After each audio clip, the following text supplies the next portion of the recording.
After my husband died in a coffin ritual, I panicked and buried the body. But then I was forced to exhume it. On my way back, the police caught up with me. Something bad happened and they took the body. I thought it was all over, but that was when it all started.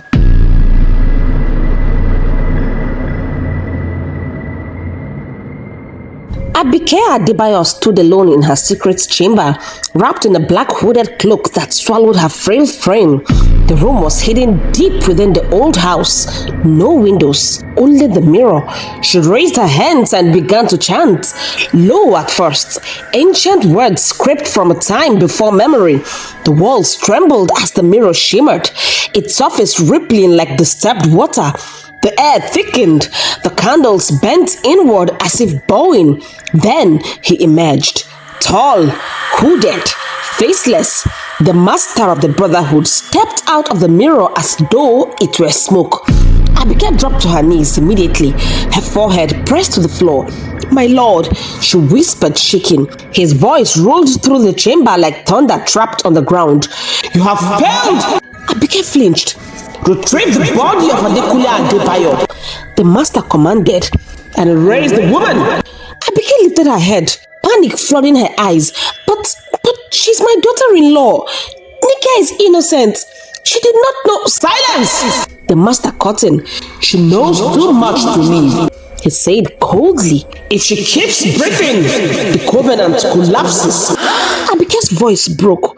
"Please, refuse," the master continued, "and your life will replace hers." The chamber shook violently. Then, just as suddenly, the master vanished back into the mirror. The surface went still and the candles died. By dawn, Abike had made her decision. She stepped into her car and headed straight for Lagos. There was unfinished business. By the time Abike Adebayo entered Lagos, the city was fully awake. Traffic crawled like a restless beast, horns blaring, people rushing, unaware that something ancient had arrived among them. Her first stop was Linda Hospital. She parked, stepped down from her car and walked towards the hospital. She did not walk in like a grieving mother.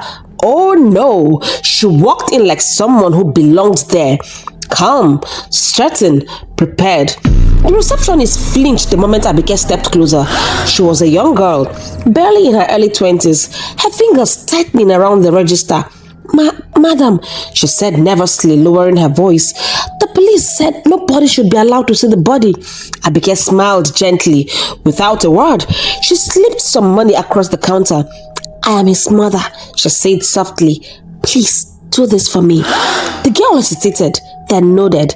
She turned and called another nurse who stood in the corner. They spoke in hushed voices. Then the man finally looked up at Abike. Suspicion crossed his face, but Abike raised her hand slightly, letting the money in her hand show. The man's shoulder relaxed. He walked over. "Madam," he said quietly. "come with me." Abike followed him down the cold corridor until they reached the mortuary door. That was when the mortician, Mr. Okpoge, stopped them. "No," he said firmly. "you need a police order to see the body." Abike's strength crumbled instantly. She burst into tears, clutched her chest and began to speak of sleepless nights, of a son she had not seen before his death, of a mother who only wanted one last look. Lies flowed easily, wrapped in sobs and trembling hands. The mortician sighed.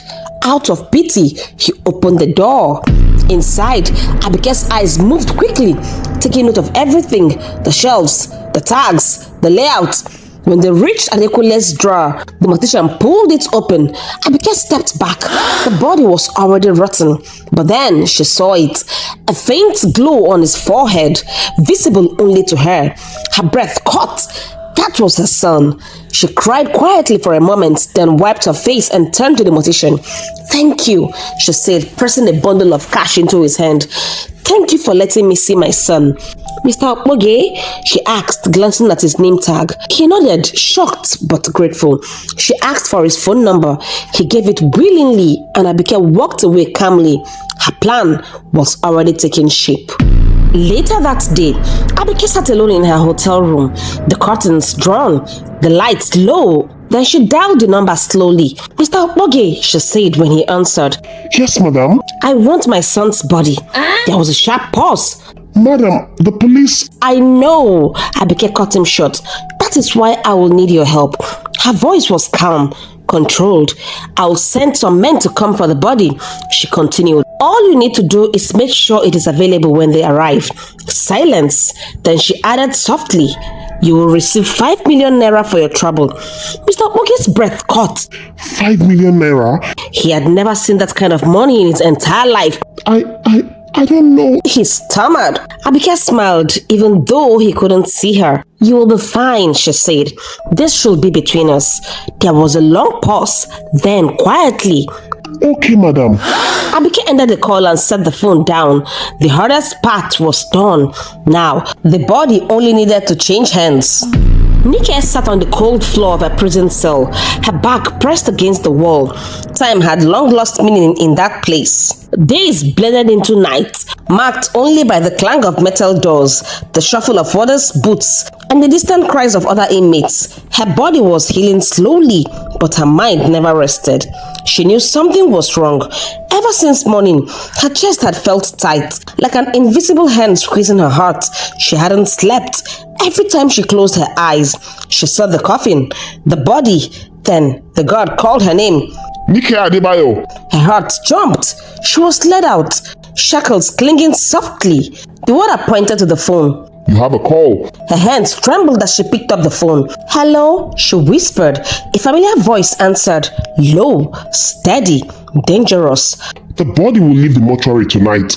Nike's blood ran cold. Don't ask me how. Don't ask me who. Nike swallowed. "Why are you telling me this?" There was a pause. Because once the body is moved, you will no longer be safe, even in prison. And then the line went dead. Nike's eyes widened in shock. As she was led to her cell, one truth settled deep inside her. Whatever was happening outside was coming for her next. Nike stopped walking. She turned sharply. "Please, I want to talk to my lawyer." The officer laughed. You dey Chris? I do you one favor, now you dey ask for another one? I beg, move, Joe. Nike collapsed to the floor, sobbing. "Please, officer, somebody wants to kill me." He didn't slow down. Instead, he dragged her back into the cell and slammed the door. The echo swallowed her cries. That night, a black SUV with tinted glass rolled quietly toward the hospital gate. The driver rolled down the window and smiled. I got security. Then just call me and say my wife don't born. The security man beamed. Thank God, oh. A folded note changed hands, and in its excitement, the gate was opened wide and the SUV drove in. No check, no questions. The driver moved like someone who knew the hospital by heart, steering straight toward the mortuary wing and parking in the shadows. Inside the mortuary, Mr. Okpoge lifted a black body bag onto his shoulder. He slipped out of the cold room and into the dim walkway. Footsteps echoed ahead and he froze. Quickly, he pressed into a corner. The footsteps passed and silence returned. He breathed out, dragged the body forward again. And in that moment, Nostiti saw him. She gasped softly, confusion washing over her face. Why was Mr. Okpoge taking the body at this hour? From the back of the mortuary, Okpoge emerged into the open. Two men dressed in black were waiting. One stepped forward. You are sure it's Adekule? I go lie for you again. Okpoge replied. The bag was unzipped. A quick look.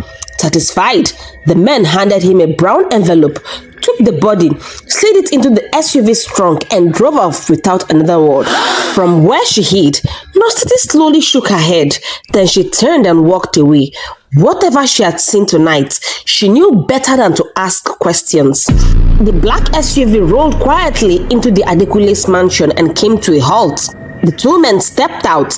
They opened the trunk, lifted the body and dropped it gently at the front door of the mansion. Without a word, they climbed back into the SUV and drove away. Moments later, the door of the house creaked open. Abike emerged, now fully dressed in a black hooded robe. She knelt, unzipped the bag, and pulled it open. The glow appeared again, soft, steady on Adekunle's forehead. Abike rose slowly and smiled. Adekunle is here, she whispered. From the shadows, two hooded men stepped forward. They lifted the body, went into the house, walked straight toward the wall, and passed through it. On the other side, they reappeared in the secret chamber. The mirror waited, its surface rippling. Without hesitation, they hurled the body into it, and the mirror swallowed him whole. One by one, the men stepped in after the body had vanished. The mirror surface stilled, and the candles went out. Then, silence. Abike stood alone in the living room, smiling in quiet triumph. Then she turned, walked back to her car, and drove off into the night. The next day, Nike paced the length of her cell endlessly, her mind restless, her chest tight with a fear she couldn't name. When the loud horn blared for lunch, she flinched. The iron doors opened one after the other, and the inmates poured out heading toward the refectory. Nike joined the queue. That was when chaos broke loose. A fight erupted ahead. Shouting, pushing, confusion everywhere. Wardens screamed. In the disorder, someone suddenly lunged at Nike from behind and stabbed her. Pain exploded through her body. She felt the knife again and again. By the time the wardens dragged the attacker away, Nike's vision was already fading. The world blurred, spun, then everything went black. When Nike opened her eyes again, white lights blinded her. She was on a hospital bed. Her mother was there. Dami stood beside her. A man in a suit, her lawyer, watched quietly.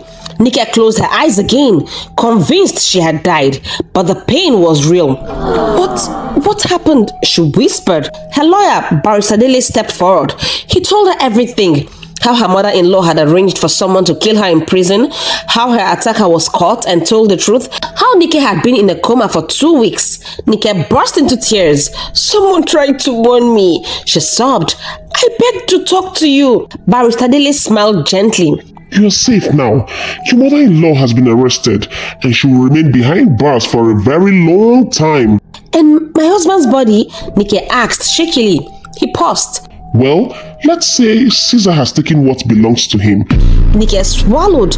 Am I going back to prison? He smiled. Only if you want to. Nike broke down again, this time in relief, as her mother hugged her tightly and Dami wrapped her arms around her too. Mr. Okpoge, the mortuary attendant, was not left out. He was fished out and arrested. The chain was finally broken. 1 week after her discharge, Nike was driving out of the Adebayos mansion when her phone rang. She answered. Who is this? She asked. The voice was calm, familiar. Take your belongings and stay away from the Adebayos mansion. The voice said. Go far away. That's the only way you will be truly free. Who are you? Nike asked urgently. I am that guy who does dirty jobs. The voice replied, and then the call ended. Nike froze. Recognition struck her. Shadow? The man who had helped her exhume her husband's body. He had been the one who called to warn her in prison. Thank you, she whispered to no one in particular. A few days later, Nike packed her belongings, locked the door behind her, and drove away from the Adebayos mansion. This time, for good. Thanks for watching. If you enjoyed this story and would love to see more interesting stories, please consider subscribing to this channel, not forgetting to turn on your post notification icon so that once another interesting story is being posted, you will be the first to be notified. Until we meet again in my next video, Happy New Year!